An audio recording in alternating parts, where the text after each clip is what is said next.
Assalamualaikum warahmatullahi wabarakatuh. Alhamdulillah alamin. Puji syukur pada Allah SWT. Salawat kepada Nabi Muhammad SAW. Allahumma salli ala sayyidina Muhammad. Saya beberapa kali menemukan di media sosial, baik di YouTube, Instagram maupun Facebook, itu sanggahan-sanggahan dari orang-orang yang dalam tanda kutip tidak paham dengan Al-Quran. Mereka menuduh beberapa orang Islam itu melakukan apa yang mereka sebut cocok logi terhadap fenomena-fenomena sains dengan ayat-ayat Al-Quran gitu. Nah, ketika saya meluruskan apa yang mereka tuduhkan, malahan beberapa kali saya diserang oleh para pendukung mereka dengan nada-nada sinis dan terkesan bahwa saya ini orang yang malas berpikir.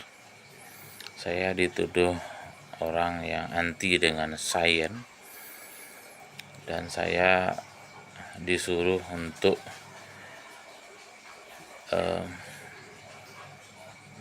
tidak usah belajar sains gitu, karena ujung-ujungnya nanti saya akan mencocok logikan ayat-ayat Al-Quran dengan fenomena-fenomena sains gitu.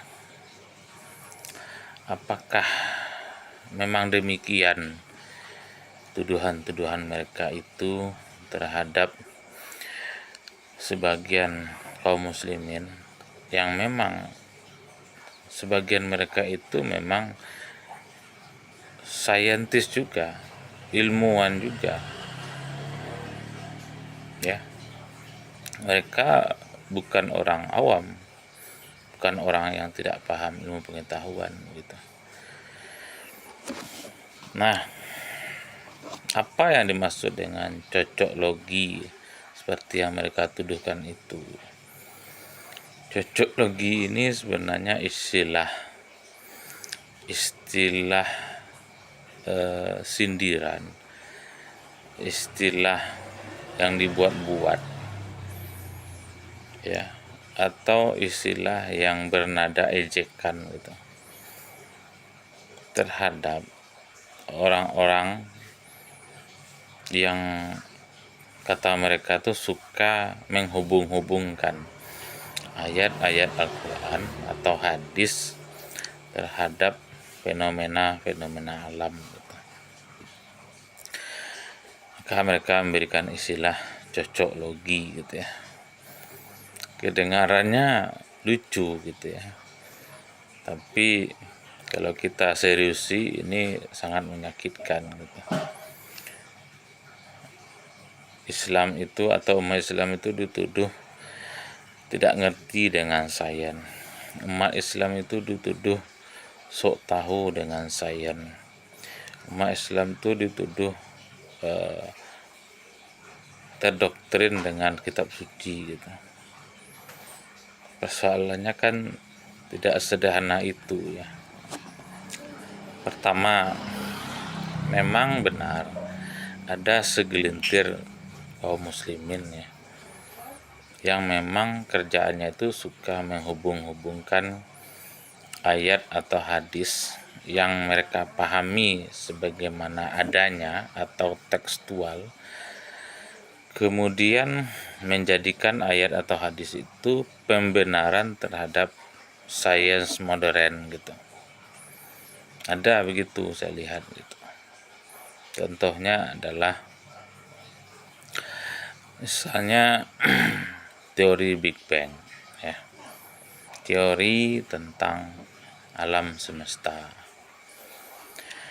atau teori tentang terbentuknya alam semesta, lebih tepatnya begitu ya, yang dicetuskan oleh Edwin Hubble gitu. Beberapa satu abad yang lalu lebih kurang ya.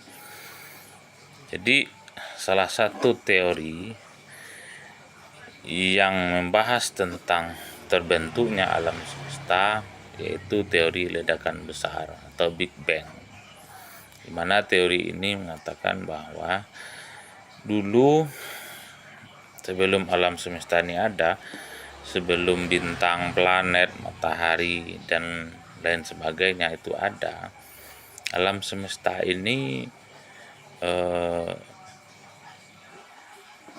dalam satu titik. Jadi titik ini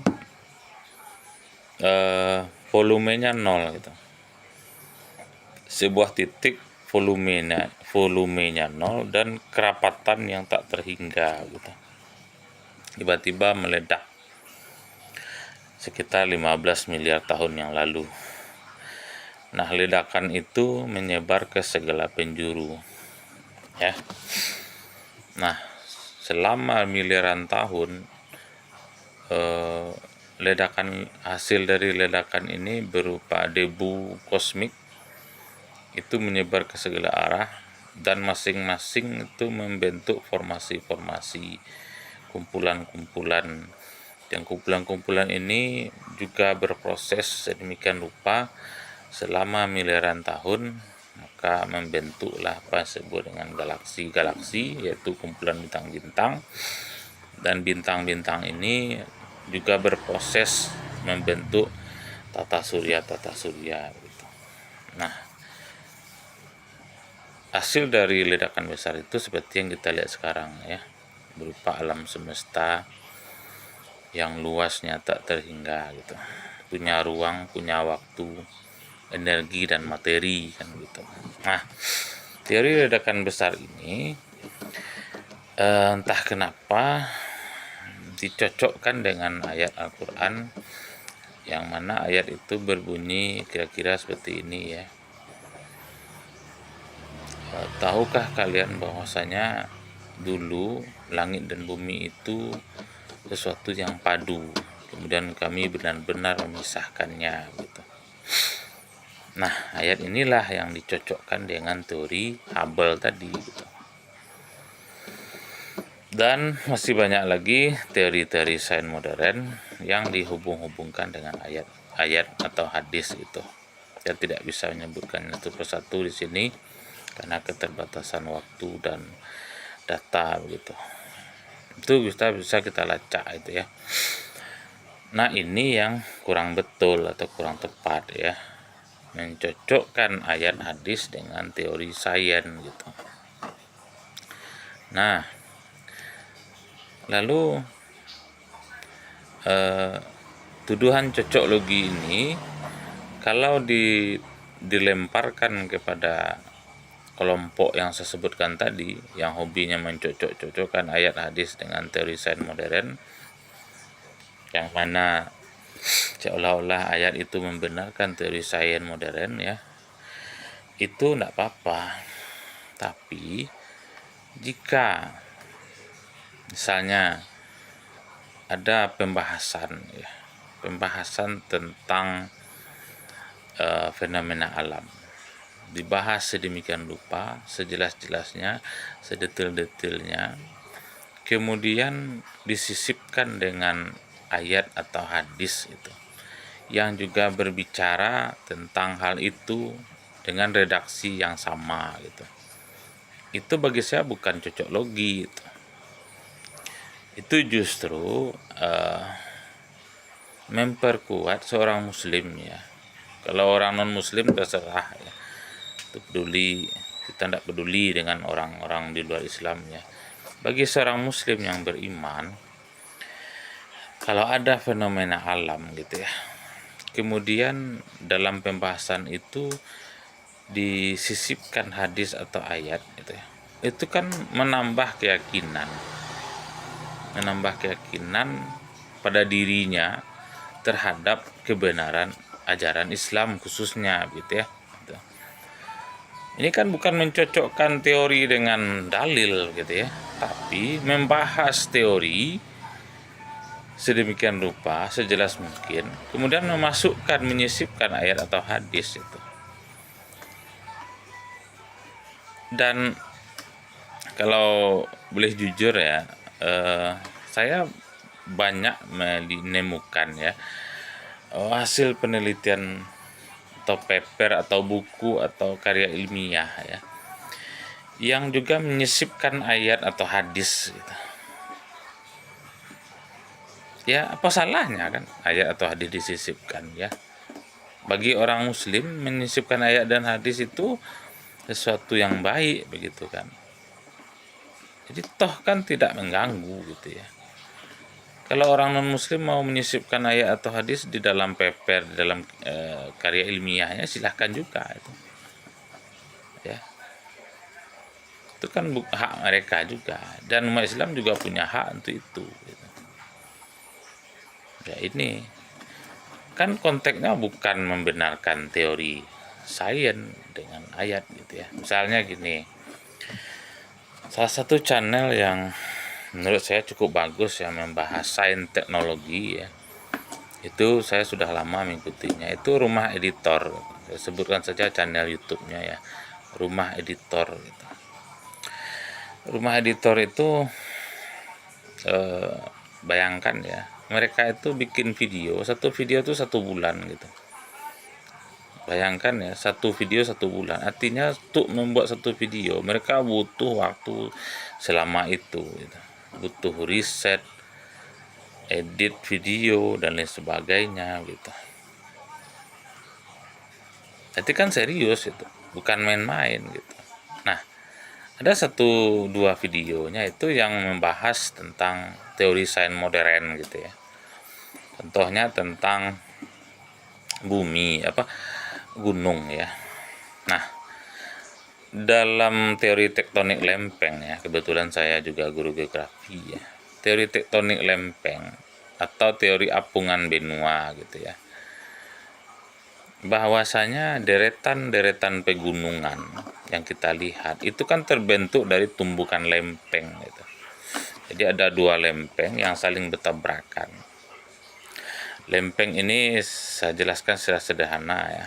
Lempeng ini bagian dari kerak bumi paling atas ya, yang ketebalannya itu 50 sampai 150 km tebalnya ya, kerak bumi bagian atas itu ya, yang keras ya, keras ya, terdiri dari bebatuan keras dan batuan endapan gitu ya, mulai dari atas, paling atas sampai bawah gitu ya. Yang paling atas itu batuannya cenderung lunak kena endapan, dan bagian bawahnya cenderung lebih keras gitu ya.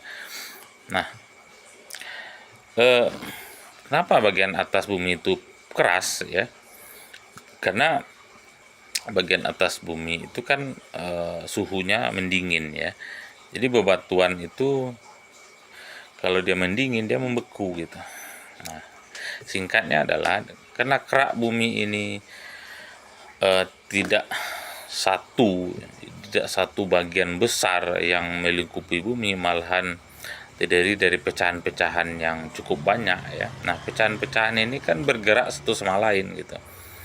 Kenapa bergerak satu sama lain? Karena pada panas inti bumi. Panas inti bumi inilah yang menggerakkan kerak bumi itu gitu. Ya. Jadi kerak inti bumi yang panas ini yang lebih kurang 6000 derajat yang berada di pusat bumi itu adalah energi yang menggerakkan lempeng-lempengan ini. Di samping juga inti bumi ini kan pusatnya gravitasi ya. Bumi begitu, secara fisika inti bumi inilah yang membuat bumi ini berputar pada sumbunya gitu ya, atau rotasi begitu. Nah, di lempeng-lempeng yang banyak ini di atas, paling atas dari permukaan bumi ini, gerakannya itu ada 3. Ada yang bergesekan satu sama lain antar lempeng sehingga membentuk apa disebut dengan patahan atau sesar.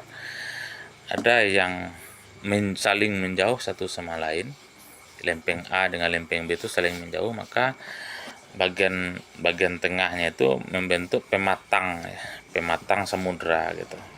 Itu terjadi di lautan Atlantik gitu ya, mana benua Afrika terpisah dengan benua Amerika Latin gitu, hingga membentuk pematang samudra Pasifik gitu ya. Nah, kemudian ada satu lagi pergerakan lempeng yang saling bertabrakan atau saling bertumbukan gitu. Nah, lempeng yang bertumbukan inilah yang membentuk apa yang kita kenal dengan pegunungan atau sistem dari pegunungan gitu. Ada banyak sistem pegunungan yang ada di dunia, ada yang besar, masa bebatuannya ada yang menengah, sedang, dan ada yang kecil gitu. Nah, hasil tumbukan lempeng yang membentuk deretan pegunungan inilah yang yang membuat secara teori ilmiah ya menjadikan bumi itu tidak goncang gitu. Itu sudah dibuktikan gitu. Jadi gunung itu ibarat pasak ya, ibarat pasak bumi gitu yang menahan agar bumi itu tidak goncang gitu. Karena secara teorinya begini, ketika dua lempeng saling bertabrakan ya, ini lempeng A, ini lempeng B bertabrakan. Nah, tabrakannya itu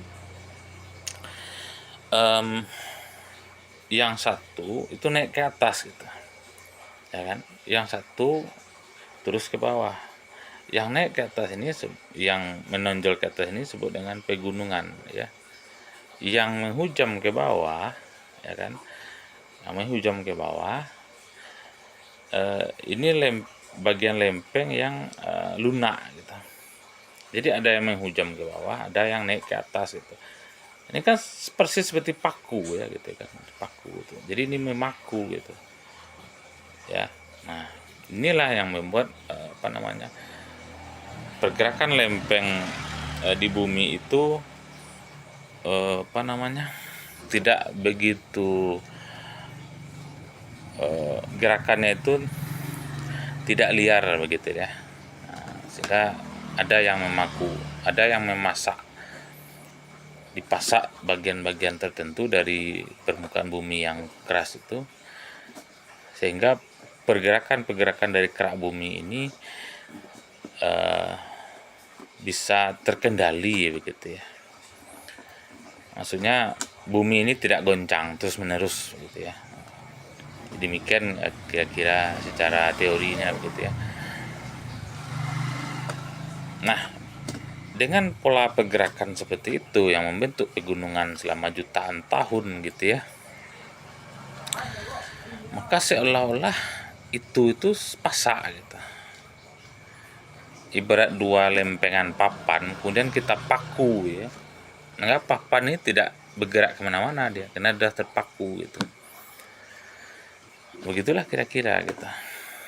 Nah, teori ini sudah dibuktikan gitu, sudah dijelaskan di banyak karya. Dan ketika kita baca ayat Al-Quran yang bicara tentang gunung-gunung, ternyata Allah SWT menjelaskan bahwa gunung yang Allah ciptakan itu seperti pasak gitu. Diimpamakan seperti pasak gitu ya. Seperti pasak, seperti paku bumi gitu, agar bumi itu tidak goncang atau apa. Apakah ini cocok logi?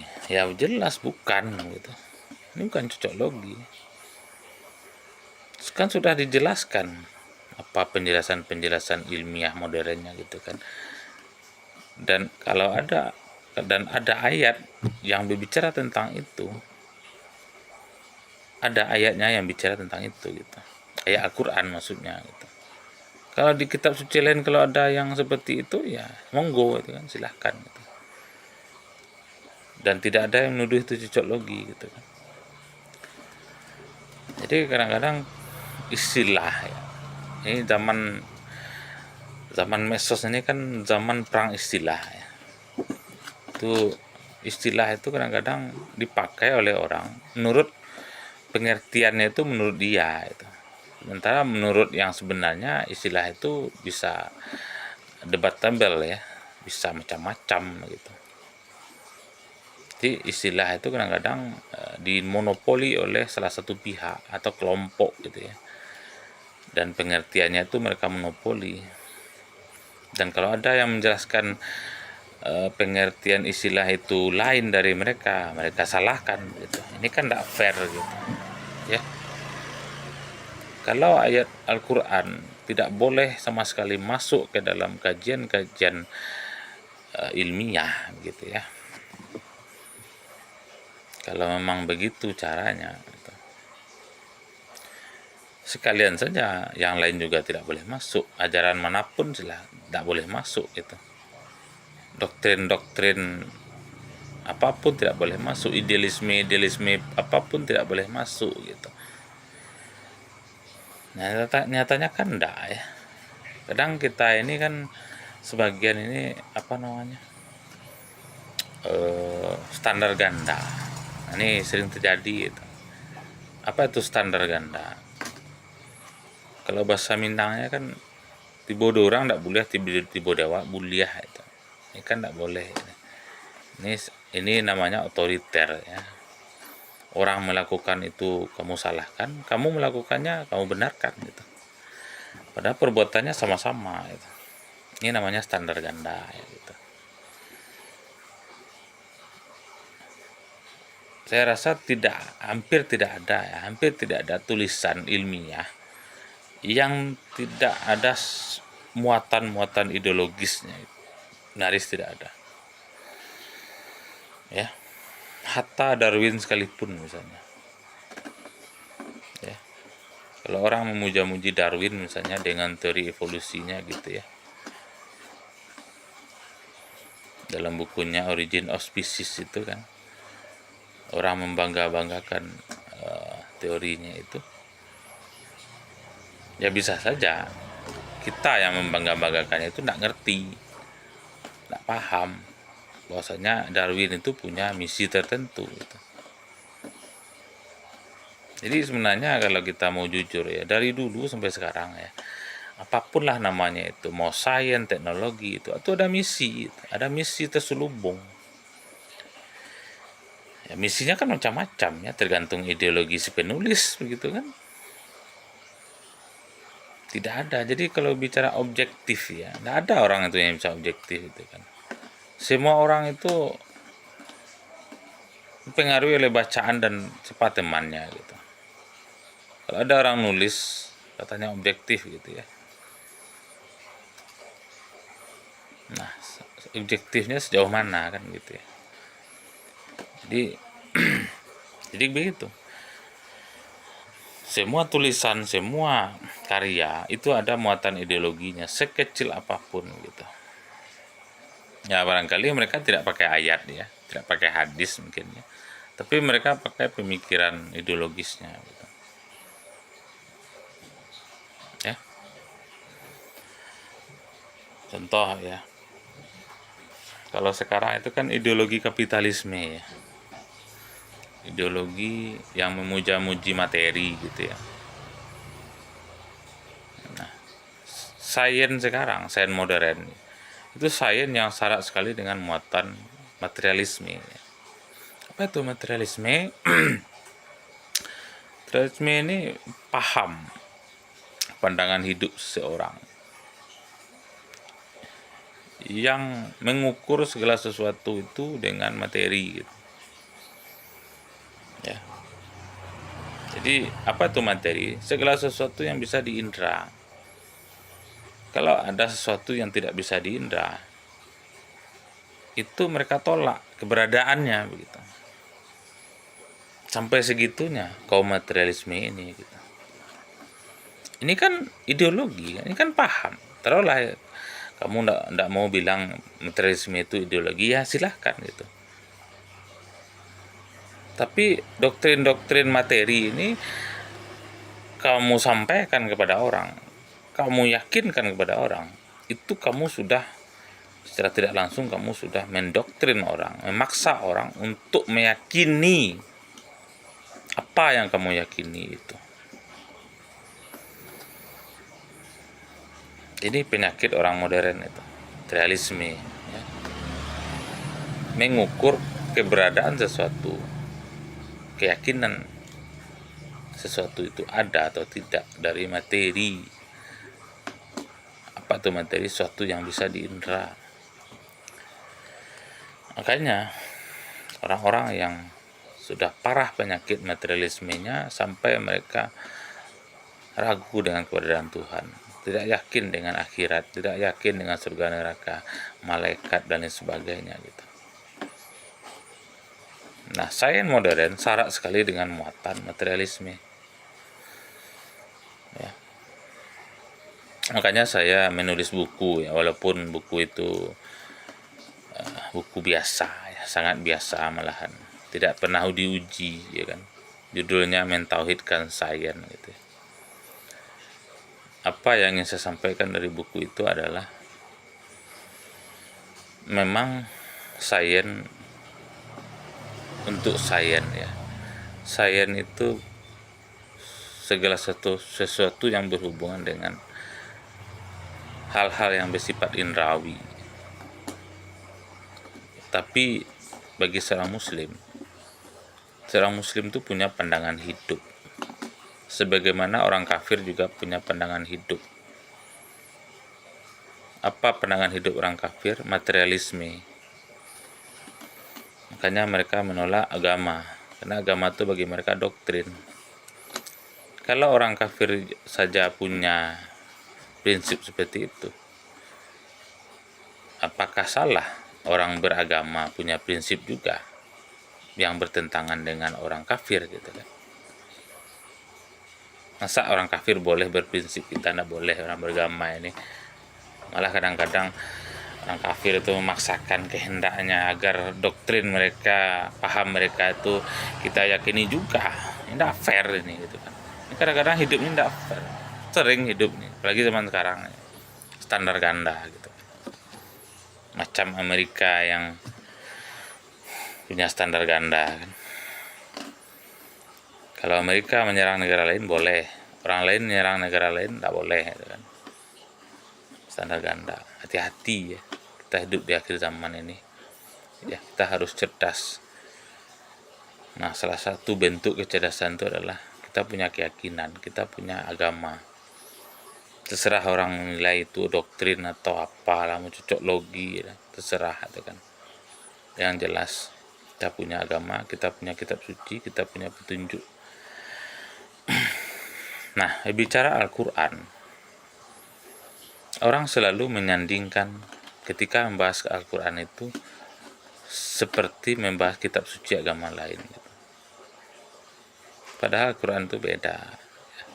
Saya mengatakan Al-Quran itu beda dari kitab suci lain bukan karena saya ini beragama Islam gitu ya.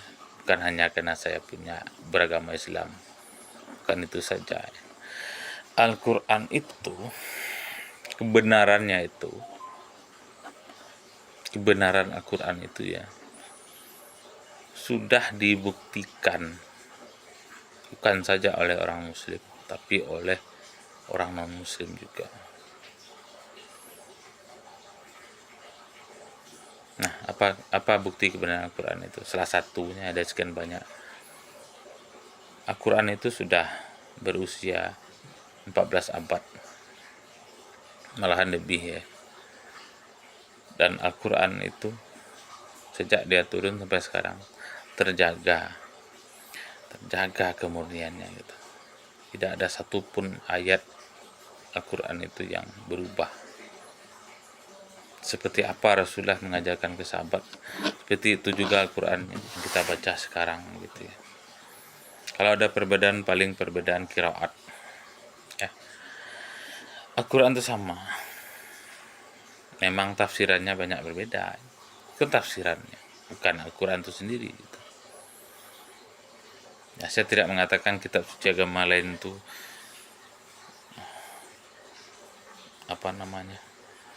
tidak sama dengan Al-Quran ya. Ya jelas tidak sama gitu ya. Saya tidak membahas kitab suci lain ya. Saya bahas adalah Al-Quran. Bukti-bukti kebenarannya itu sudah tidak bisa lagi dibantah ya. Nah, silahkan bagi yang tidak mau menerima ya silahkan ya. Saya juga tidak maksa ya. Tidak ada paksaan dalam Islam nih. Kenapa Islam itu tidak memaksa orang masuk Islam? Karena yang benar dan salah itu sudah jelas ya. Itu hebatnya bahasa Al-Quran itu ya. Yang benar yang salah itu udah jelas, ngapain masa orang gitu. Artinya orang tuh suruh berpikir gitu. Ya, barangkali itu saja keluh kesah sebagai seorang konten kreator amatir ya. Yang followernya hanya ratusan orang biasa. Baik, demikian. Assalamualaikum warahmatullahi wabarakatuh.